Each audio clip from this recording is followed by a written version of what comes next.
नमस्कार दोस्तों, आप सभी का स्वागत है आपके अपने चैनल एग्जाम मेल पर। और इस वीडियो में हम डिस्कस करने वाले हैं हाल ही में जो पेपर हुआ हिंदी का, यानी 24 मार्च को। वो पेपर पूरा हम डिस्कस करेंगे, पूरा कवर करेंगे उसके क्वेश्चन और आंसर को। और आप जरूर ये बताइएगा कि पूरा डिस्कस करने के बाद आपके कितने क्वेश्चन सही हुए। दोस्तों, इस वीडियो में हम वही क्वेश्चन डिस्कस करेंगे जो लगभग वन लाइनर है। मैं बहुत ज्यादा डिटेल में वीडियो नहीं बनाऊंगा, बस केवल उन्हीं क्वेश्चन को मैं डिस्कस करूंगा जो वन लाइनर है या फिर जो ऑप्शनल है, ठीक ना। तो बिना देर के स्टार्ट करते हैं इस वीडियो को। सबसे पहले अगर मैं इस पूरे पेपर का मॉडल बताऊं तो ये हिंदी का पेपर है। इसका मॉडल है 801 AC, ठीक, 801 AC यही इसका मॉडल नंबर है। और यहाँ जितने भी क्वेश्चन लिखे गए हैं ये सभी आंसर आपको मैच कराने हैं और बताने हैं अंत में कि कितने क्वेश्चन आपके सही हुए, ठीक ना।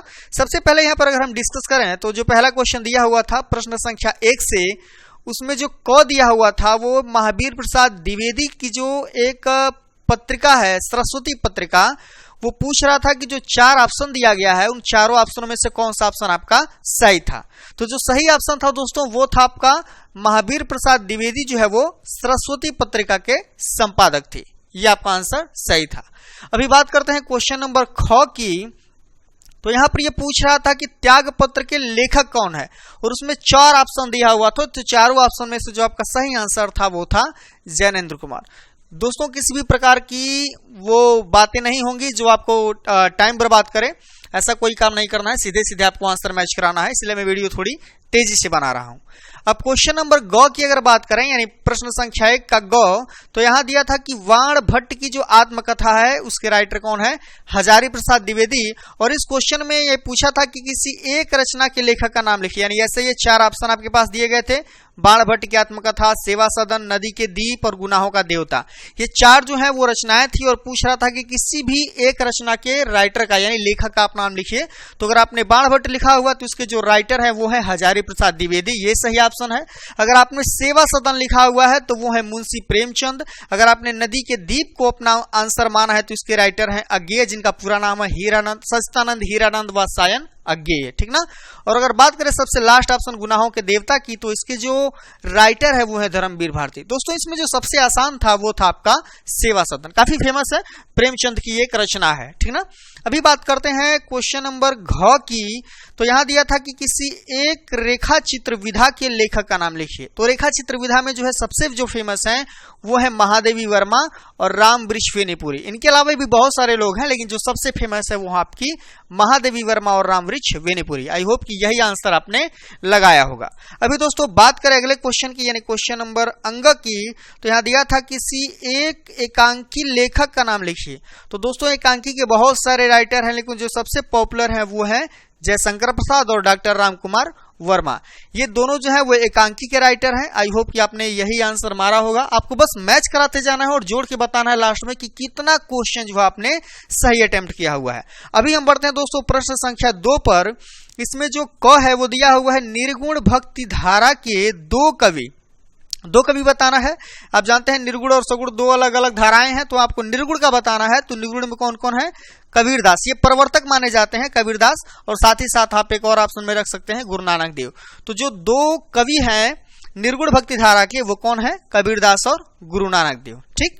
अभी बात करते हैं प्रश्न संख्या 2 के ख की। तो दिया था कि प्रगतिवादी के किन्हीं 2 कवियों के नाम लिखिए।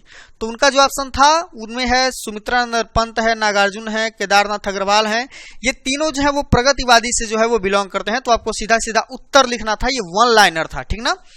मैंने ऑप्शनल बोला, ऑप्शनल नहीं, मेरे कहने का मतलब है कि सीधे सीधे आपको 2 कवियों का नाम लिखना था। उनमें आप लिख सकते हैं सुमित्रानंद पंत और नागार्जुन को, ठीक।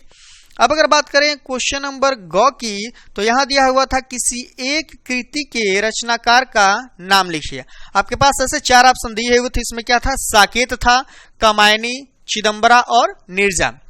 ये 4 ऑप्शन आपके पास दिए हुए थे, और इन चारों में जो सबसे आसान मैं मानूं या आप भी मान सकते हैं इस चीज को, तो वो था कामायनी, जिसके राइटर कौन है, जयशंकर प्रसाद। इसके अलावा 3 ऑप्शन और हैं, मैं यहाँ पर थोड़ा सा डिस्कस कर दूं। साकेत भी काफी फेमस है, इस हिसाब से इसके जो राइटर है वो है मैथिली शरण गुप्त। चिदंबरा जो है वो सुमित्रानंद पंत का है, और नीरजा जो है वो महादेवी वर्मा की एक प्रसिद्ध रचना है।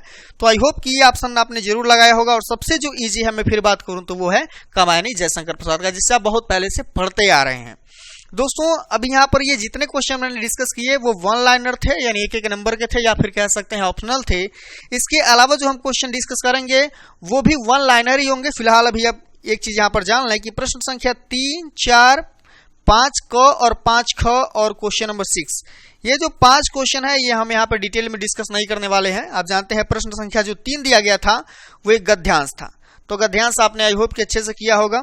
प्रश्न संख्या जो 4 था वो पद्यांश था, यानी कविता दी हुई थी, उस कविता का आपको संदर्भ प्रसंग व्याख्या लिखना था।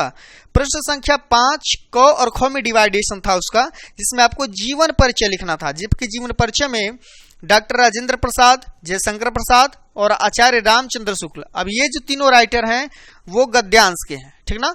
तो आपको एक क्वेश्चन दिया हुआ था गद्यांश के किसी एक राइटर का जीवन परिचय लिखिए, और जो दूसरा जीवन परिचय है ये सभी जो आपको राइटर दिख रहे हैं यहाँ पे नीचे, सॉरी पोएट जो दिख रहे हैं यहाँ पे, ये जो है वो पद्यांश के हैं, ठीक। तो दोनों में से आपको किसी एक को करना था। अगर थोड़ी सी मैं लेवल की बात करूं तो इसमें सबसे आसान कौन है, आचार्य रामचंद्र शुक्ल, इनकी जीवनी हर बार पूछी जाती है। और अगर बात करूं मैं दूसरे आपके पद्यांश की, तो यहाँ पर जो सबसे आसान जीवन परिचय है वो है तुलसीदास का। आई होप कि आपने यही चीजें अटेम्प्ट की होंगी। अब आइए आगे डिस्कस करते हैं। तो दोस्तों अभी बात करते हैं प्रश्न संख्या 7 की। 6 तक हमने डिस्कस किया हुआ है। तो अगर बात करें प्रश्न संख्या 7 की, तो 7 का जो क है वो कह रहा है श्लोक लिखिए। तो दोस्तों इसका जो आंसर बताने वाली ये चीज नहीं है, आपको अच्छे से पता है कि आपको श्लोक याद होगा और आपने श्लोक अच्छे से लिखा भी होगा, ठीक। अभी बात करते हैं अगर प्रश्न संख्या 7 के ख की, तो ये कुछ प्रश्न और उत्तर दिए गए थे संस्कृत में, जिसका उत्तर आपको अच्छे से पता होगा, इसको भी डिस्कस करने वाली ये चीजें नहीं है। इसी तरह आगे बढ़े तो प्रश्न संख्या 8 पर अगर हम पहुंचे, तो यहाँ पर जो क दिया हुआ है, यहाँ पर आपको केवल परिभाषा उदाहरण तीनों में लिखना है। जैसे यहाँ पर दिया हुआ है कि हास्य रस अथवा करुण रस की परिभाषा दीजिए, तो एक क्वेश्चन जो है वो आपके रस से था, ठीक। अभी बात करते हैं प्रश्न संख्या ख की, तो यहाँ उपमा या फिर उत्प्रेक्षा अलंकार आपसे पूछ रहा था, यानी ये क्वेश्चन था अलंकार का, और इन दोनों में आपको क्या करना है, उदाहरण सहित समझाना था। तो आई होप कि ये आपने किया होगा, ठीक। ये डिस्कस करने वाली चीजें नहीं है। अभी अगर बात करते हैं दोहा अथवा रोला छंद की, जिसका उदाहरण देखिए आपको लिखना था, तो दोहा क्या होता है और रोला क्या होता है ये चीज आप अच्छे से जानते होंगे, तो ये भी डिस्कस करने वाली चीजें नहीं है। मैंने फिर कहा कि वीडियो में मैं केवल वन लाइनर चीजें डिस्कस कर रहा हूं, जिसका आंसर आप एग्जैक्ट देने वाले होते हैं। अभी बात करते हैं प्रश्न संख्या 9 की, तो यहाँ आपको जो क दिख रहा है इसका वो था उपसर्ग से शब्द बनाना था आपको। जैसे स शब्द दिया हुआ था, ये परिशब्द दिया हुआ था, तो इन चीजों से आप अच्छे से बना सकते। जैसे यहाँ पे सहपाठी बन सकता है, यहाँ पे पर्यावरण बन सकता है, ये काफी ज्यादा आसान था, ठीक ना। अभी अगर बात करें प्रश्न संख्या 9 के ख की, तो ये दिया था प्रत्यय से शब्द बनाना। तो प्रत्यय क्या होता है, किसी भी शब्द के अंत में लगता है, और यहाँ पर अगर आप देख पाए तो दिया हुआ था। अब तो से आप शब्द बना सकते हैं अपनत्व, या ता शब्द दिया हुआ था तो ता से बना सकते हैं अखंडता, ठीक ना। आई होप कि ये चीजें आपने की होंगी। आप कुछ और भी जोड़ सकते हैं, जैसे एकता, अनेकता, ठीक, हीनता, दीनता, कुछ भी जोड़ सकते हैं। प्रश्न संख्या घ पे, तो यहाँ है तत्सम लिखिए। तत्सम मतलब होता है किसी चीज का शुद्ध रूप। जैसे आज है तो इसका जो तत्सम होता है वो होता है अद्य। गांव जो है वो होता है इसका ग्राम, ठीक। पानी को आप लिख सकते हैं जल, और यहाँ पे जो दूध लिखा हुआ है इसका होता है दुग्ध, ठीक। तो ये काफी ज्यादा आसान था। आई होप कि आपने ये चीजें की होगी, और आपने खासकर गांव का जो है वो ग्राम लिखा होगा, क्योंकि बहुत इजी था, ठीक ना। अभी बात करें अंग की, तो यहाँ दिया हुआ है पर्यायवाची लिखिए, और आपको एक शब्द के दो पर्यायवाची लिखने हैं, तो काफी इजी है। इंद्र का दिया हुआ था, या फिर बंदर का दिया हुआ है, या फिर गंगा का दिया हुआ है, या फिर बिजली का दिया हुआ है, तो सभी काफी आसान है। आई होप आपने इनमें से गंगा को प्रीफर किया होगा। तो गंगा का जो पर्यायवाची है वो अलकनंदा है, मंदाकिनी है, या बिजली का कहा जाए तो बिजली का जो है विद्युत है, दामिनी है, चंचला है, चपला है, ये सब चीजें हो सकती हैं, ठीक। अब अगर बात करें प्रश्न संख्या 10 की, तो यहाँ पर आपको करना था संधि विच्छेद, और साथ ही साथ उस संधि का नाम भी बताना था। तो इत्यादि जो है वो बना हुआ है इति धन आदि से, और इसमें जो है वो यण संधि है, ठीक ना। अब अगर बात करें स्वागतम की, तो इसका जो संधि विच्छेद होता है वो होता है सुधन आगतम, और ये भी जो है वो यण संधि है। साथ ही साथ अगर बात करें मनवंतर की, तो ये बना हुआ है मनुधन अंतर से, और इसमें भी जो क्या है वो यण संधि है। साथ ही साथ बात करें मात्राज्ञा की, तो ये मातृधन आज्ञा से बना हुआ है, और इसमें भी क्या है यण संधि है। तो देखने वाली बात ये है कि इन चारों संधि विच्छेदों में अगर आप संधि का नाम खोजेंगे तो आपको एक ही नाम मिलेगा, वो कौन सी संधि है, यण संधि है, ठीक।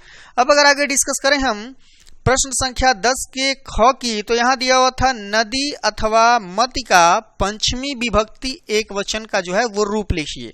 तो दोस्तों अगर हम नदी का पंचमी विभक्ति एक वचन रूप लिखते हैं तो वो होता है नद्यः। ठीक, तो सही उत्तर क्या है यहाँ का? नद्यः है।